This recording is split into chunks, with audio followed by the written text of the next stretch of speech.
E galera que está adquirindo o meu curso de Direito Civil, nosso curso é Direito das Obrigações. Sejam bem-vindos, porque agora nós vamos dar continuidade aí ao nosso terceiro curso de Civil.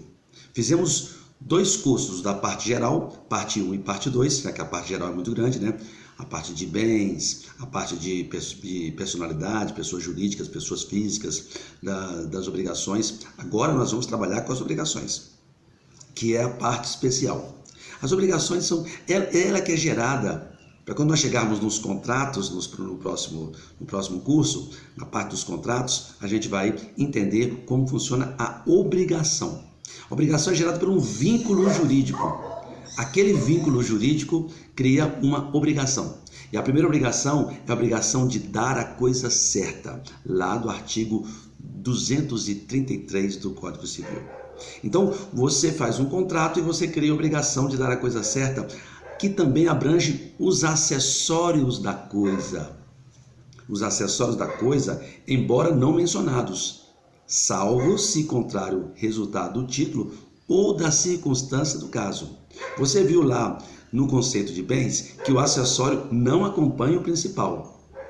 Mas se você está vendendo um carro e você não tirou os acessórios irão com o carro, com o veículo. Dando um exemplo simples para que você possa compreender o que nós estamos falando.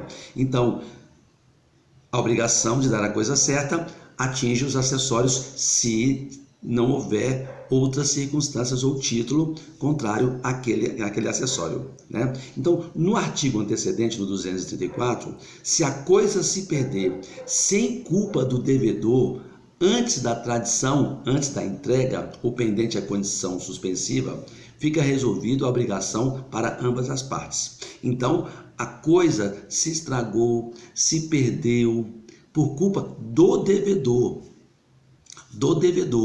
né?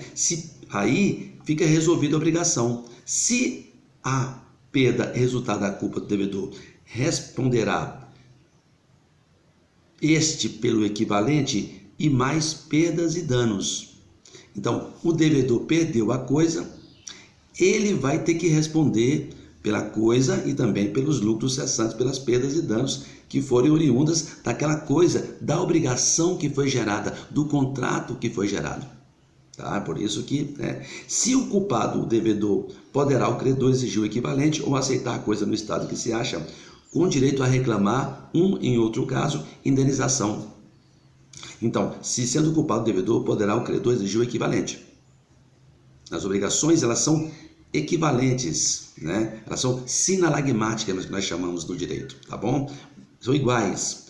Feito isso, aí até a tradição, até a entrega, a coisa pertence ao devedor a coisa, com seus melhoramentos e acrescidos, pelos quais poderá exigir aumento no preço. Se o credor não anuir, poderá o devedor resolver a obrigação. Até a tradição pertence a coisa ao devedor. Então, é nesse contexto que a gente vai, né? Os frutos percebidos são do devedor, cabendo ao credor os pendentes. Se eu fiz a obrigação, a partir daí, os frutos que surgirem são do devedor, porque ele é o dono da coisa agora. E os pendentes que estavam oriundos anteriormente à tradição, à entrega da coisa, pertencem ao credor.